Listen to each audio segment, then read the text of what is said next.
L'hiver vient de s'installer sur la région. C'est une saison rude pour toutes les espèces animales qui doivent assurer leur survie. La région lémanique possède une grande diversité d'habitats, avec des lacs, des tourbières, des coteaux ensoleillés ou encore des vieilles forêts d'altitude. Elle abrite toute une faune qui y trouve refuge et nourriture. Malgré le froid et le souffle violent du vent venu du nord, le lac Léman, plus grand lac d'Europe centrale, accueille chaque année plus de 75 000 canards et oiseaux d'eau qui viennent passer l'hiver. Un rendez-vous organisé pour pallier le manque de nourriture dû au climat défavorable qui sévit plus au nord.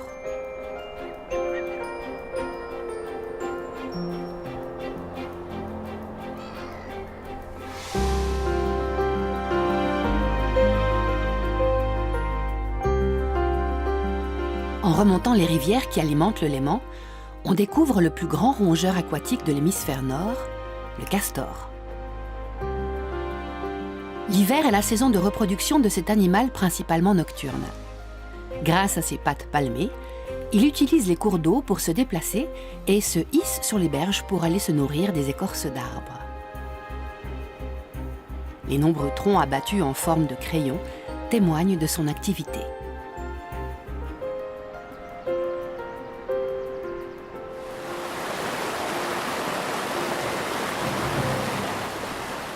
Les nombreuses rivières qui sillonnent la région lémanique traversent de grandes forêts de plaine. Composées de chênes, de hêtres, d'érables et conifères, ces forêts abritent de nombreux mammifères. Durant la saison froide, certaines populations de cerfs descendent de la montagne en quête de nourriture se faisant plus rare en altitude.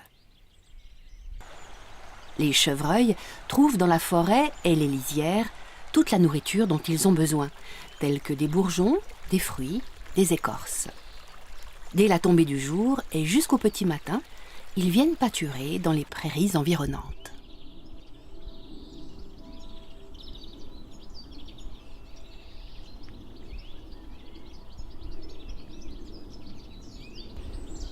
Vers la fin de l'hiver, ces forêts se remettent doucement à résonner des chants des nombreux oiseaux qui y habitent.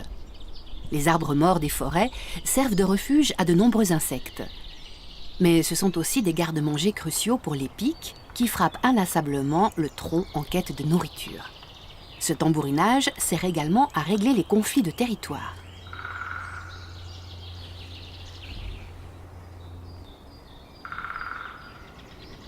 Pour faire savoir qu'il est le propriétaire des lieux, le pic-et-pêche choisit un tronc ayant une bonne qualité acoustique.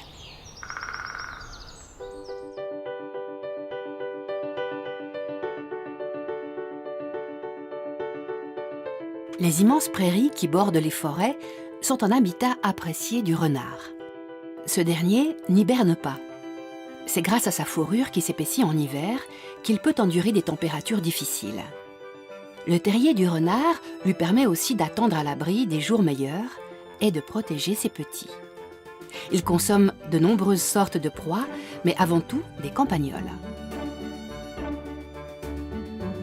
Ces mêmes proies sont également prisées par un prédateur venu des airs, l'aigle royal.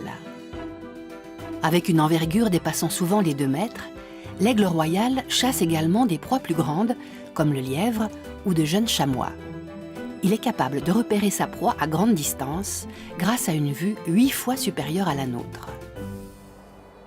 Il installe son nid dans les parois rocheuses du Jura.